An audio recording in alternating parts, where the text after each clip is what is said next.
বাইরে আয়, বাইরে আয়, বাইরে আয়, বাইরে আয়। ইয়া হা হা হা হা হা। ইয়া হা হা। হুকুম কর বাচ্চু। আমি তোকে মুক্ত করেছি, এর বিনিময়ে আমার ইচ্ছা পূরণ কর। আমার কাছে তো 3টা ইচ্ছার কথা বলতে পারবি। আমার ভয়লা ইচ্ছা, আমার 1000 ইচ্ছা পূরণ কর। আরে এটা আমার নিয়মের মধ্যে না। ইচ্ছা তাহলে আমার ভয়লা ইচ্ছা, আমার 1000 জিন চাই। আরে এটাও আমার নিয়মের মধ্যে নাই, তুই অন্য কিছু চা আমার কাছে। তাহলে আমার ভয়লা ইচ্ছা, আমার একটা ছাতা চাই।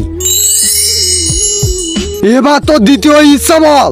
দ্বিতীয় ইচ্ছা, এই ছাতা তো পিছন দিয়ে ঢুকাই দে। তার আগে যারা এই গরিব অসহায় মানুষদেরকে ভালোবাসো তারা একটু লাইক কমেন্ট করে যাও, আর যারা মা বাবাকে ভালোবাসো তারা চ্যানেলটি সাবস্ক্রাইব করে যাও, আর কমেন্ট বক্সে লিখে যাও আই লাভ ইউ মা বাবা। সত্যি বলছিস তো? হয় এবার তো তৃতীয় ইচ্ছা বল। আমার তৃতীয় ইচ্ছা 1000 ইচ্ছা চাই। শালা তোকে একবার বললাম না এটা আমার নিয়মের বাইরে, তুই অন্য কিছু বল। না না না না, আমার এইটাই চাই, তাহলে তোর পিছনে যে ছাতা ঢুকিয়েছি ও এক টান খুলে দেবো।